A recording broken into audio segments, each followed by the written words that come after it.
शिवाय शिवजी सदा सहाय। ओम नमः शिवाय। गुरुजी सदा सहाय। गुरुजी महाराज का भोलेनाथ का ध्यान करते हुए आज हम रुद्र संहिता पंचम युद्ध खंड का आज 43 से लेकर 46 तक का अध्याय पढ़ेंगे। तो आइए शुरू करते हैं। हिरण्यकश्यपु की तपस्या और ब्रह्मा से वरदान पाकर उनका अत्याचार, नरसिंह द्वारा उनका वध और प्रहलाद को राज्य प्राप्ति। सनत कुमार जी कहते हैं, व्यास जी, इधर 12 रूपधारी श्री हरि के द्वारा इस प्रकार भाई के मारे जाने पर हिरण्यकश्यपु शोक और क्रोध से संतप्त हो उठा। श्री हरि के साथ बैर करना तो उसे रुचता ही नहीं था, अतः उसने संहार प्रेमी वीर असुरों को प्रजा का विनाश करने के लिए आज्ञा दे दी। तब में संहार प्रिय असुर स्वामी की आज्ञा को सिर चढ़ाकर देवताओं और प्रजाओं का विनाश करने लगे। इस प्रकार जब उन दुष्ट चित्त वाले असुरों द्वारा सारा देवलोक तहस नहस कर दिया गया, तब देवता स्वर्ग को छोड़कर गुप्त रूप से भूतल पर विचरने लगे। उधर भाई की मृत्यु से दुखी हुए हिरण्यकश्यपु ने भाई को जलांजलि देकर उसकी स्त्री आदि का ढाढ़स बंधाया। तत्पश्चात उस दैत्यराज ने अपने लिए विचार किया कि मैं अजय अमर हो जाऊं, ये मेरा ही एक छत्र साम्राज्य रहे और मेरा प्रतिद्वंदी कोई भी ना रह जाए। यूं धारणा बनाकर वह मंदराचल पर गया और वहां एक गुफा में तनघोर तपस्या करने लगा। उस समय वह पैर के अंगूठे के बल खड़ा था। उसकी भुजाएं ऊपर की ओर उठी थी और दृष्टि आकाश की ओर लगी थी। उसकी तपस्या से संतप्त होकर देवताओं का मुख विह्वल हो उठा। मैं स्वर्ग को छोड़कर ब्रह्मलोक में जा पहुंचा। उन्होंने ब्रह्मा से अपना सुख दुख कह सुनाया। व्यास जी, उन देवताओं के इस प्रकार कहने पर स्वयंभू ब्रह्मा, भृगु, दक्ष आदि के साथ उस दैत्येश्वर के आश्रम पर गए। तब जिसने अपने तप के संपूर्ण लोगों को संतप्त कर दिया था, उस हिरण्यकश्यपु ने वर देने के लिए आए हुए पदयोनि ब्रह्मा को अपने सामने उपस्थित देखा। उधर पितामह ने भी उससे कहा, वर मांग। तब उसकी बुद्धि मोहित नहीं हुई थी। उस असुर के विधाता की उस मधुर वाणी को सुनकर इस प्रकार कहा। हिरण्यकश्यपु बोला, ऐश्वर्यशाली प्रजापति पितामह, मैं चाहता हूँ कि स्वर्ग में, भूतल में, दिन में, रात में अथवा ऊपर और नीचे कहीं भी शस्त्र, अस्त्र, पाश, वज्र, शुक्र, सूक्ष्म वृक्ष, पर्वत, जल, अग्नि के रूप में शत्रु के प्रहार से देवता, दैत्य, मुनि, सिद्ध कि बहुना आप द्वारा रचे हुए जीवों के हाथों मुझे कभी मृत्यु का भय ना हो। सनत कुमार जी कहते हैं, मुन्ने हिरण्यकश्यप के ऐसे वचन सुनकर पदयोनि ब्रह्मा के मन में दया का भाव जागृत हो गया। उन्होंने मन ही मन विष्णु को प्रणाम करके उससे कहा, दैत्येंद्र, मैं तुझ पर प्रसन्न हूँ, अतः तुझे सारी वस्तुएं प्राप्त होंगी। तूने 96,000 वर्षों तक तप किया है। अब तेरी कामना पूर्ण हो चुकी है, अतः तप से विरत होकर उठ और दानवों के राज्य का उपभोग कर। ब्रह्मा की वाणी को सुनकर हिरण्यकश्यपु का मुख प्रसन्नता से खिल उठा। इस प्रकार जब पितामह ने उसे दानव राज्य पर अभिषिक्त कर दिया, तब वह उन्मत्त हो उठा और त्रिलोकी का नष्ट करने का विचार करने लगा। फिर तो उसने संपूर्ण धर्मों को उच्छेद करके संग्राम से समस्त देवताओं को भी जीत लिया। तब देवता भागकर विष्णु के पास पहुंचे। वहां श्री हरि ने देवताओं और मुनियों को दुख गाथा सुनाकर उन्हें आश्वासन दिया और शीघ्र ही उस दैत्य का वध करने का वचन दिया। तब देवता अपने स्थान को लौट गए। तदनंतर महात्मा विष्णु ने ऐसा रूप धारण किया जो आधा सिंह और आधा मनुष्य का था। वह अत्यंत भयंकर और विकराल दिख रहा था। उसका मुख खूब फैला हुआ था, नासिका बहुत सुंदर थी और नख तीखे थे। गर्दन पर जटाएं लहरा रही थी, दाढ़े ही आयुध थे। उसने करोड़ों सूर्यों के समान प्रभा छिटक रही थी और उसका प्रभाव प्रलयकालीन अग्नि से सदृश था। अधिक कहाँ तक क्या कहा जाए, वह रूप जगन्मय था।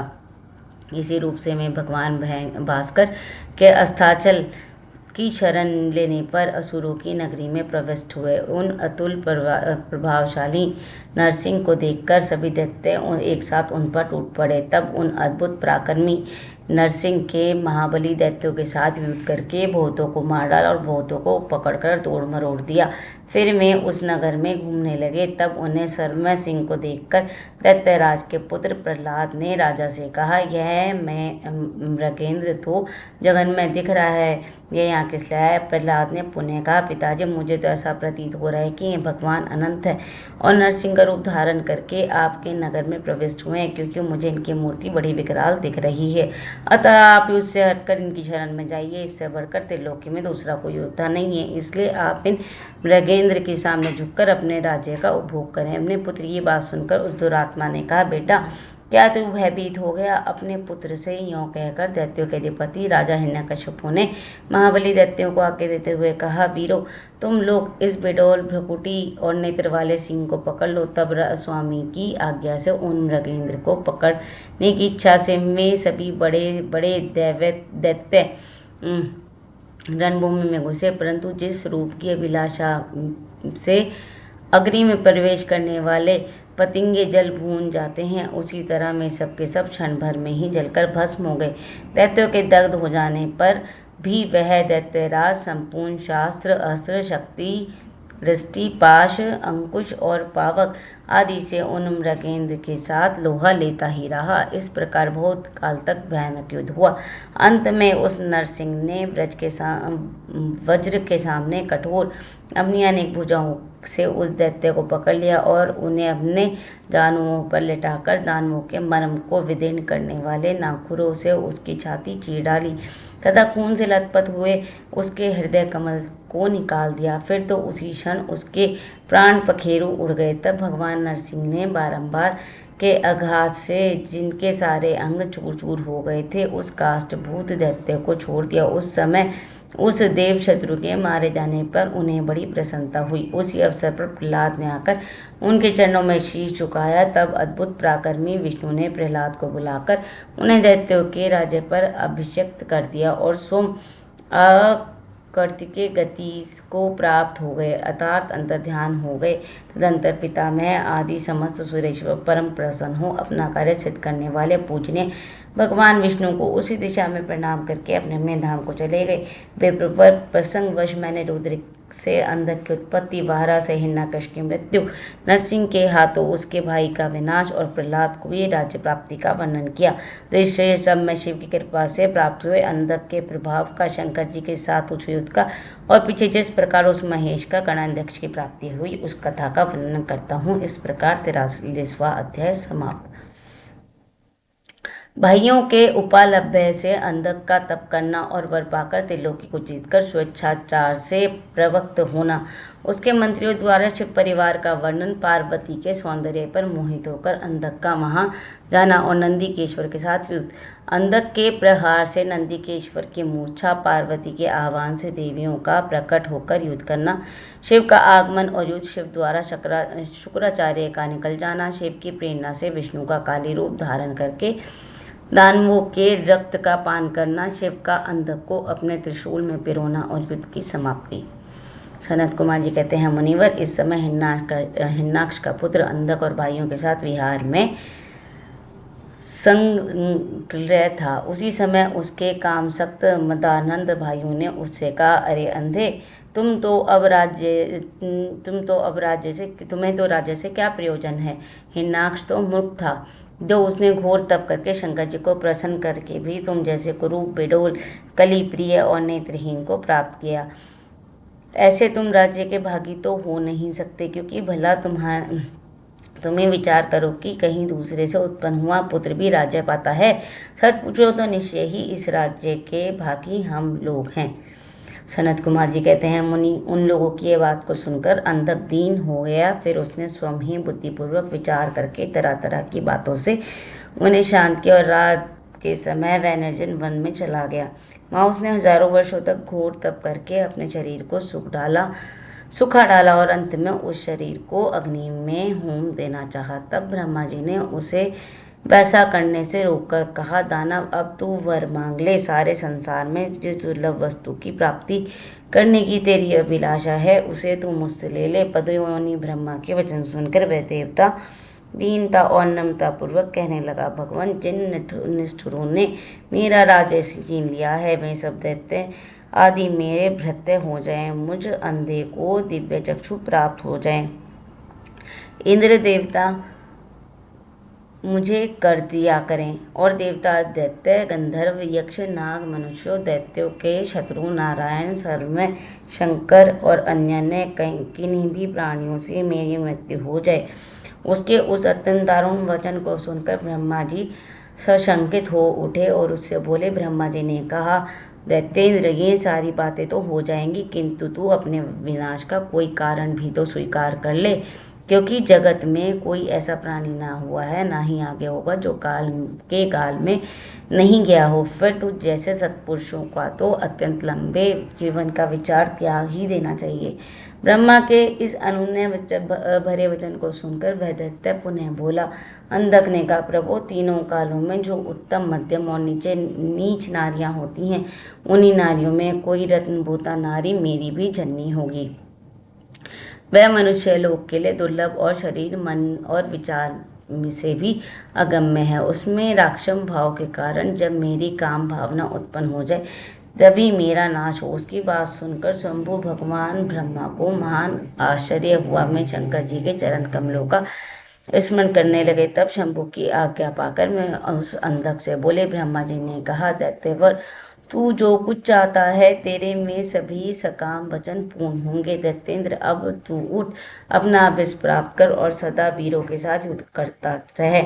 मुनीषा हिरण्यकश्यप का पुत्र अंधक के शरीर में नसें और हड्डियां शेष रह गई थी। वह ब्रह्मा के ऐसे वचन को सुनकर शीघ्र ही भक्ति पूर्वक उन लोकेश्वर के चरणों में लौट गया और इस प्रकार बोला। अंधक ने कहा, विभो, जब मेरे शरीर की नसें और हड्डियां मात्र ही शेष रह गई हैं, तब भला इस देह से शत्रु सेना में प्रवेश करके मैं कैसे युद्ध कर सकूंगा। अतः अब आप अपने पवित्र हाथ से मेरा स्पर्श करके इस शरीर को मांसल बना दीजिए। सनत कुमार जी कहते हैं, महर्षि अंधक की प्रार्थना सुनकर ब्रह्मा जी ने अपने हाथ में उस शरीर को स्पर्श किया और फिर में मुनिगणों द्वारा सिद्ध स्वयं की भली भांति पूजित हो देवताओं के साथ अपने धाम को चले गए। ब्रह्मा जी के स्पर्श करते ही उस दैत्यराज का शरीर भूरा भूरा हो गया, जिससे उसमें बल का संचार हो गया और नेत्रों की प्राप्ति हो जाने से वह सुंदर दिखने लगा। तब उसने प्रसन्नतापूर्वक अपने नगर में प्रवेश किया। उस समय प्रहलाद आदि श्रेष्ठ दानवों ने जब उस वरदान प्राप्त करके आया हुआ जाना, तब मैं सारा राज्य उसे समर्पित करके उसे वश भर्ती भृत्य हो गए। तदंतर अंधक सेना और भृत्य वर्ग स्वर्ग को जीतने के लिए गया। वहां संग्राम में समस्त देवताओं को पराजित करके उसने व्रजधारी इंद्र को अपना करत बना लिया। उसने ये तत्र बहुत सी लड़ाइयां लड़कर नागों, सुपर्णों, श्रेष्ठ राक्षसों, गंधर्वों, यक्षों, मनुष्यों, बड़े बड़े पर्वतों, वृक्षों और सिंह आदि समस्त चौपायों को भी जीत लिया। यहाँ तक कि उसने चराचर त्रिलोकी को अपने वश में कर लिया। तदंतर वह रसातल में, भूतल में और स्वर्ग में जितनी सुंदर रूप वाली नारियां थी, उनमें से हजारों को, जो अत्यंत दर्शनीय और अपने अनुकूल थी, साथ लेकर विभिन्न पर्वतों पर और नदियों के रमणीय तटों पर विहार करने लगा। दैत्यराज अंधक सदा दुष्टों का ही संग करता था। उसकी बुद्धि मंद अंधी हो गई थी, जिससे उस मूढ़ को इसका कुछ भी ज्ञान नहीं रह गया कि परलोक में आत्मा को सुख देने वाला भी कोई कर्म करना चाहिए। इस प्रकार वह महामनस्वी दैत्य उन्मत्त हो अपने सारे प्रधान पुत्रों को कुर्तुकवाद से पराजित करके दैत्यों से संपूर्ण वैदिक धर्मों का विनाश करता हुआ विचरण करने लगा। वह धन के मद से अभिभूत हो वेद, देवता, ब्राह्मण और गुरु आदि किसी को भी नहीं मानता था। प्रारब्धवश उसकी आयु समाप्त हो चुकी थी, इसी से वह स्वेच्छाचार में प्रवृत्त हो व्यर्थ में ही अपने आयु के शेष दिन गंवाता हुआ रमण कर रहा था। उस दानव श्रेष्ठ के 3 मंत्री थे, जिनका नाम था दुर्योधन, वैदेश और हस्ती। इस समय उन तीनों ने उस पर्वत पर के किसी रमणीय स्थान पर एक परम रूपवती नारी को देखा। उससे देखकर मैं शीघ्रगामी श्रेष्ठ दैत्य हर्षमग्न हो तुरंत ही महादैत्यपति वीरवर अंधक के पास जा पहुंचे और बड़े प्रेम से उस देखी हुई घटना का वर्णन करने लगे। मंत्रियों ने कहा, दैत्येंद्र, यहाँ एक गुफा के भीतर हमने एक मुनि को देखा है। ध्यानस्थ होने के कारण उसके नेत्र बंद हैं। वह बड़ा रूपवान है। उसके मस्तक पर अर्धचंद्र की कला अपनी छटा बिखेर रही है और कमरे में गजेंद्र की खाल बंधी हुई है। बड़े बड़े नाग उसके सारे शरीर में लिपटे हुए हैं। खोपड़ियों की माला ही उस जटाधारी का आभूषण है। उसके हाथ में त्रिशूल है और एक विशाल धनुष और बाण तूणीर भी वह धारण किए हुए है। उस अक्षय सूत्र स्पष्ट दिखाई दे रहा है। उसके 4 भुजाएं और लंबी लंबी जटाएं हैं। वह खड़ग, त्रिशूल और लकुट धारण किए हुए है, उसकी आकृति अत्यंत घोर है और उस पर भस्म का अनुलेप लगा हुआ है। वह अपने उत्कृष्ट तेज से सुशोभित हो रहा है। इस प्रकार उस श्रेष्ठ तपस्वी का सारा वेश ये अद्भुत है। उससे थोड़ी ही दूर पर हमने एक और पुरुष को देखा है जो विकराल वानर सा है। उसका मुख बड़ा भयंकर है। वह सभी आयु धारण किए हुए हैं, परंतु उसका हाथ रुक्ष है। वह उस तपस्वी की रक्षा में तत्पर है। उसके पास ही एक बूढ़ा सफ़ेद रंग का बैल भी है। उसके उस बैठे हुए तपस्वी को पार्श्व भाग में हमने एक शुभ लक्षण संपन्ना नारी को भी देखा है। वह भूतल के रत्न स्वरूप है। उसका रूप बड़ा मनोरम है और तारुणी होने के नाते वह मन को मोह लेती है। मूंगे, मोती, मणि, सुवर्ण, रत्न और उत्तम वस्त्रों में वह सुसज्जित है। उसके गले में सुंदर मालाएं लटक रही हैं, कहाँ तक कहें, और इतनी सुंदर है कि जिसने उससे एक बार देख लिया उसी का नेत्र धारण करना सफल है। उसे फिर इस लोक में अन्य वस्तुओं को देखने का क्या प्रयोजन। वह दिव्य नारी पुण्यात्मा मुनिवर महेश की मान्या एवं प्रियतमा भार्या है। दैत्येंद्र, आप तो उत्तमोत्तम रत्नों के उपभोग करने वाले हैं, अतः उसे यहाँ बुलाकर देखिए। वह आपके भी देखने योग्य है। सनत कुमार जी कहते हैं, मुनिश्रेष्ठ मंत्रियों के उस वचन को सुनकर दैत्यराज अंधक कामातुर हो उठा। उसके सारे शरीर में कंप छा गया। फिर तो उसने तुरंत ही दुर्योधन आदि को उस मुनि के पास भेजा। मुनियों ने वहां जाकर मुनीश्वर को प्रणाम करके उनसे अंधक का संदेश कहा और बदले में शिवजी का उत्तर सुनकर में लौटकर अंधक से बोले। मंत्रियों ने कहा, राजन, आप तो संपूर्ण दैत्यों के स्वामी हैं, फिर भी उस महान पराक्रमी वीरवर तपस्वी मुनि ने अपनी बुद्धि से त्रिलोकी को तृण के समान समझकर हंसते हुए आपके लिए ऐसी बातें कही हैं। उस निशाचर का शौर्य और धौर्य अस्थिर है। वह दानव, कृपण, सत्वहीन, क्रूर, कृतज्ञ और सदा ही पराक्रम करने वाला है। क्या उसे सूर्यपत्र यम का भय नहीं है? कहाँ तो मैं, मेरे दारुण शस्त्र और मृत्यु को भी सत्रस्य कर देने वाला युद्ध, कहाँ वह वानर का सा मुख वाला डरपोक निशाचर,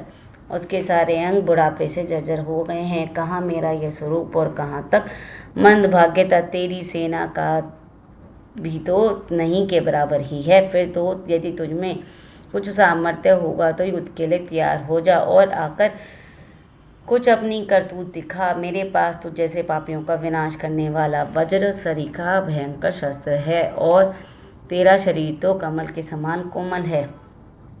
ऐसी दिशा में विचार करके तुझे जो रुचि कर प्रतीत हो वह कर। सनत कुमार जी कहते हैं, मुनिवर मंत्रियों की बात सुनकर माता पार्वती को वह मोहित हुआ। वह कामानंद राक्षस विशाल सेना लेकर चल दिया और वहां पहुंचकर नंदीकेश्वर से युद्ध करने लगा। बड़ा भयानक युद्ध हुआ। उस समय युद्ध स्थल में चर्बी, मज्जा, मांस और रक्त की कीच मच गई और वहां पर कटे हुए धड़ नाच रहे थे और कच्चा मांस खाने वाले जानवरों चारों ओर व्याप्त हो गए थे, जिन्हें वह बड़ा भयंकर लग रहा था। थोड़ी देर में दैत्य भाग खड़े हुए। तब पिनाकधारी भगवान विष्णु दक्ष कन्या सती को भली भांति धीरज बंधाते हुए बोले, प्रिय, मैंने जो अत्यंत भयंकर महान पाशुपात व्रत का अनुष्ठान किया था, उसमें दिन रात तुम्हारे प्रसंगवश जो हमारी सेना का विनाश हुआ है, यह विघ्न सा आ पड़ा है। देवी, मरण धर्मा प्राणियों का जो अमरों पर आक्रमण हुआ है, यह मानव पुण्य का विनाश करने वाला कोई ग्रह प्रकट हो गया है। अतः अब मैं पुण्य किसी निर्जन वन में जाकर उस परम अद्भुत दिव्य व्रत की दीक्षा लूंगा और उस कठिन व्रत का अनुष्ठान करूंगा। सुंदरी, तुम्हारा शोक और भय दूर हो जाना चाहिए। सनत कुमार जी कहते हैं, मुने इतना कहकर उग्र प्रभावशाली महात्मा शंकर धीरे से अपना सिंगा बजाकर एक अत्यंत भयंकर पावन वन में चले गए। इधर में 1000 वर्षों तक के लिए पाशुपात व्रत अनुष्ठान तैयार हो गए। इस व्रत से निभाना दोनों दैत्यों और असुरों की शक्ति से बाहर है। इधर शीलगुण से संपन्न पतिव्रता देवी पार्वती मंदराचल पर ही रहकर शिवजी के आगमन की प्रतीक्षा करती रहती थी। यद्यपि पुत्र स्थानीय वीरगण उसी की सुरक्षा में तत्पर थे, तथापि उस गुहा के भीतर अकेली रहने के कारण वे सदा भयभीत रहती थी, जिससे उन्हें बड़ा दुख होता था। इसी बीच वरदान के प्रभाव से उन्मत्त हुआ वह दैत्य अंधक, जिसका धैर्य कामदेव के बाणों से छिन्न भिन्न हो गया था, अपने मुख्य योद्धाओं को साथ ले पुनः उस गुफा पर चढ़ आया। मां सैनिकों सहित उसने वीरगण के साथ अत्यंत अद्भुत युद्ध किया। उस समय सभी वीरों ने अन्न जल और नींद का परित्याग कर दिया। इसी प्रकार वह युद्ध लगातार 505 दिनों तक चलता रहा। अंत में दैत्यों की वो जय छुटे हुए आयुधों के प्रहार से नंदीकेश्वर का शरीर घायल हो गया, जिससे में गुहा द्वार पर ही गिर पड़े और मूर्छित हो गए। उनके गिरने से ग्रह का सारा दरवाजा ही ढक गया, जिससे उसका खोला जाना असंभव था। फिर दैत्यों ने 2 ही घड़ी में सारे वीरगण को अपने अस्त्र समूहों से आच्छादित कर दिया। तब पार्वती ने भगवान विष्णु और ब्रह्मा जी का स्मरण करते ही ब्रह्मा जी नारायणी, इंद्री, वैश्यानारी, याम्या, नकृति, वारुणी, वायवी, कौवेरी, यक्षेश्वरी, गारुड़ी आदि देवियों के रूप में समक्ष देवता यक्ष, सिद्ध, गुहाक आदि शास्त्रों से सुसज्जित करके अपने अपने वाहनों पर सवार हो पार्वती के पास आ पहुंचे और राक्षसों के साथ भिड़ गए। कुछ समय बाद भगवान शिव भी आ गए। फिर तो घोर युद्ध हुआ। तदंतर शुक्राचार्य को संजीवनी विद्या के द्वारा दैत्यों को जीवित करते देखकर भूतनाथ शिव जी उनको निकल गए। इससे दैत्य ढीले पड़ गए। व्यास जी अंधक, महान पराक्रमी वीर और त्रिपुर हंता शिव के समान बुद्धिमान था। सैकड़ों वरदान मिलने के कारण वह उन्माद के वशीभूत हो रहा था। यद्यपि बहुशंकर शस्त्रास्त्रों की चोट से उसका शरीर जर्जर हो गया था, फिर भी शिवजी पर विजय पाने के लिए उसने दूसरी माया रची। जब प्रलयकालीन अग्नि के समान शरीर धारण करने वाले भूतनाथ त्रिपुरारी शंकर ने उस त्रिशूल से उसे बुरी तरह छेद डाला, तब भूतल पर गिरे हुए उसके रक्त कणों से यथु अंधक प्रकट हो गए। उनसे सारी रणभूमि व्याप्त हो गई।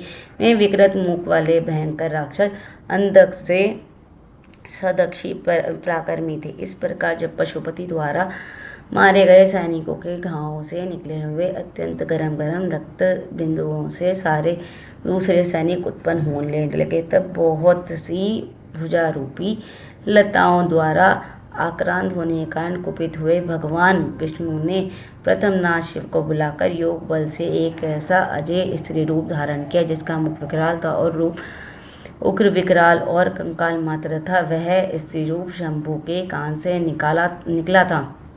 जब उन देवी ने रणभूमि में उपस्थित हो अपने उग्र चरणों से पृथ्वी को अलंकृत किया, तब सभी देवता उनकी स्तुति करने लगे। तत्पश्चात भगवान ने उनकी बुद्धि को प्रेरित किया। फिर तुम्हें सुक्षार्थ होकर रण के मुहाने पर उन सैनिकों के तथा दैत्यराज के शरीर से निकले हुए अत्यंत गरम रुधिर का पान करने लगे, जिससे राक्षसों का उत्पन्न होना बंद हो गया। तदंतर एकमात्र अंधक ही बचा रहा। यद्यपि सके शरीर का रक्त सूख गया था, तथापि वह अपने कुलचित सनातन शास्त्र धर्म का स्मरण करके अविनाशी भगवान शंकर के साथ भयंकर थप्पड़ों से वज्र सदृक्ष जानों और चरणों से वज्राकर नखों से मुख और भुजाओं और सिरों से संग्राम करता रहा। तब प्रथमनाथ शिव ने रणभूमि में उसका हृदय विदीन करके उसे शांत कर दिया। फिर त्रिशूल भोग कर उसे स्थाणु के रूप में ऊपर को उठा लिया। उसका जर्जर शरीर नीचे को लटक रहा था। सूर्य की किरणों ने उसे सुखा लिया था। पावन के झोंकों से युक्त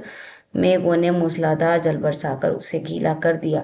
हिमकंड के समान शीतल चंद्रमा की किरणों ने उसे विशीर्ण कर दिया। फिर भी उस दैत्यराज ने अपने प्राणों का परित्याग नहीं किया। उसने विशेष रूप से शिव जी का स्तवन किया। तब करुणा के अगाध सागर शंभु प्रसन्न हो गए और उन्होंने उस प्रेम पूर्वक गणाध्यक्ष का पद प्रदान कर दिया। तत्पश्चात युद्ध के समाप्त होने पर लोकपालों ने नाना प्रकार के सारगंभित स्रोतों द्वारा विधि पूर्वक शिव जी की अर्चना की और हर्षित हुए ब्रह्मा विष्णु आदि देवों ने गर्दन झुकाकर उत्तम मुक्त स्तुति द्वारा उनका स्तवन किया। फिर जय जयकार करते हुए वे आनंद बनाने लगे। तदंतर शिव जी उन सबको साथ लेकर आनंद पूर्वक गिरिराज की गुफा को लौट आए। वहां उन्होंने अपने ही अनंत पूजनीय देवताओं को नाना प्रकार की भेंट समर्पित करके उन्हें विदा किया और स्वयं प्रमोदित हुई गिरिराज कुमारी के साथ उत्तमोक्त लीलाएं करने लगे। इस प्रकार 44 से 46 अध्याय समाप्त।